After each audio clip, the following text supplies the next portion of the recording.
कि ब्रेकअप हो जाता है, उसके बाद रोते रहते हैं, उसके बारे में सोचते रहते हैं, ओवरथिंक करते रहते हैं कि क्या हमें पास्ट से कुछ सीखना चाहिए, क्योंकि खुद की कंपनी से निकाल दिया गया था। तो देखेंगे तो जनरली सबके मन में एक सवाल होता है कि क्या हमें पास्ट से कुछ सीखना चाहिए, या पास्ट में जीना चाहिए, या फ्यूचर में देखना चाहिए, या सिर्फ फ्यूचर के बारे में सोचना चाहिए, या प्रेजेंट में जीना चाहिए। मोस्टली लोगों से सुने होंगे ना कि प्रेजेंट में हमें जीना चाहिए, प्रेजेंट में हमें जीना चाहिए, प्रेजेंट में सब कुछ होता है करके, है ना। इस टॉपिक पे चर्चा करेंगे कि क्या हमें पास्ट में ही जीना चाहिए, क्या हमें प्रेजेंट में रहना चाहिए, या सिर्फ फ्यूचर के बारे में सोचना चाहिए। पास्ट हमारा एक टीचर की तरह होता है, जो कि पास्ट हमें बहुत अच्छे लर्निंग देता है, वो एक एक्सपीरियंस देता है जहाँ से हम सीख कर अपनी गलतियों को सुधार कर और अपने एक्सपीरियंस लेकर हम आगे बढ़ सकते हैं और उस गलतियों को दोबारा ना करके कुछ अच्छा कर सकते हैं लाइफ में।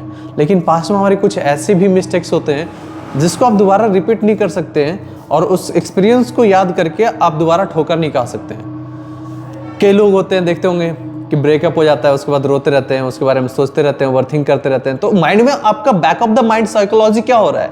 क्या आप उसी फेज में जी रहे हैं जिस फेज में आप बहुत दिन पहले थे और उस चीज से आप बाहर नहीं निकल पा रहे हैं? तो आप उस चीज को रिग्रेट कर रहे हैं और उसी के बारे में बार बार ओवरथिंक करे जा रहे हैं। तो ये चीजें आपको साइकोलॉजी डैमेज करता है और फ्यूचर के प्लान जो होता है उसको खराब कर देता है।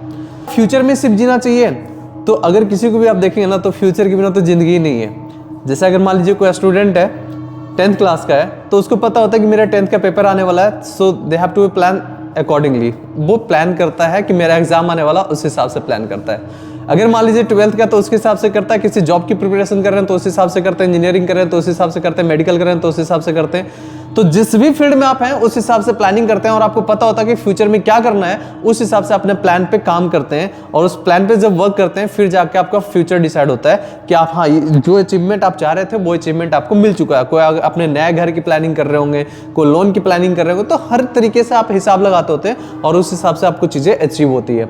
लेकिन क्या प्रेजेंट में अगर आप वर्क नहीं करेंगे तो आपको फ्यूचर प्लान करने से हो जाएगा? बिल्कुल नहीं होगा। अगर आप फ्यूचर के बारे में सोच रहे हो ना, तो सिर्फ और सिर्फ ओवरथिंक करेंगे।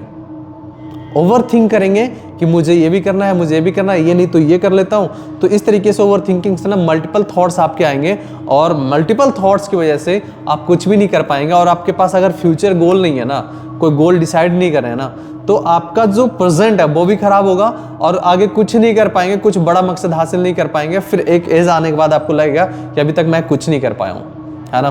तो ये चीजें फील होता है। तो जो हमारा पास्ट है ना, वो एक हिस्ट्री की तरह होता है, हमारा गुड टीचर होता है। आप देखेंगे किसी को भी, स्टीव जॉब्स की बात करें, एपीजे अब्दुल कलाम की बात करें, तो इन सबको देखेंगे ना, तो पास्ट से बहुत अच्छे लर्निंग लिए। एपीजे अब्दुल कलाम कितनी बार फेलियर को झेले थे, कितनी बार मीम्स को झेले थे, और फाइनली वो सक्सीड किया और भारत को इतना पावरफुल बना दिए। स्टीव जॉब्स को देखेंगे, कितने सारे डॉट्स कनेक्ट करके उनको खुद की कंपनी से निकाल दिया गया था और कितने सारे पावरफुल टेक्नोलॉजी बनाकर उन्होंने आईफोन बनाया। और आईफोन का अभी भी आप भी खरीदना चाहते हैं। मैकबुक इतना अच्छा डिजाइन करा, और काश अभी वो होते तो अभी मोनोपोली होती मार्केट में। आप भी समझ सकते हैं इस चीज़ को कि वो टेक्नोलॉजी को किस तरीके से इंप्रूवमेंट करके गए हैं। ओके, आगे हम लोग चर्चा करते हैं कि क्या हमें सिर्फ फ्यूचर में रहना चाहिए। बिल्कुल नहीं, फ्यूचरिस्टिक में सिर्फ रहेंगे और प्रेजेंट को एंजॉय आप इसकी वजह से नहीं कर पाएंगे। ओवरवेलम फील करेंगे कि क्या करना चाहिए, ओवरबर्डन आप फील करेंगे, क्योंकि फ्यूचर में आप जानते नहीं कि आपके साथ क्या होने वाला है करके। लेकिन उस प्लानिंग के बेसिस पे आज प्रेजेंट को जिएंगे ना, तब जाकर आप बहुत अच्छा लाइफ में कुछ कर सकते हैं। तो इसको हम एक कहावत के बेसिस पे समझ सकते हैं कि जो हमारा प्रेजेंट है और जो हमारा पास्ट है और वो हमारा फ्यूचर है, वो क्या है। तो अतीत जो है हमारा एक इतिहास है, अतीत हमारा इतिहास है, फ्यूचर हमारा एक अनजान प्यास है, भविष्य एक हमारा अनजान प्यास है, और प्रेजेंट हमारा सम्मान है, आज हमारा सम्मान है। तो आज को सम्मान कीजिए और ज़िंदगी में आगे बढ़िए। और ओवर थिंकिंग से कैसे बाहर आना है, इस चीज़ के लिए हम लोग नेक्स्ट वीडियो लेकर आएंगे और उसमें आपको डेफिनेटली एक स्टोरी के थ्रू समझाएंगे और ओवर थिंक से कैसे आप बाहर आ सकते हैं।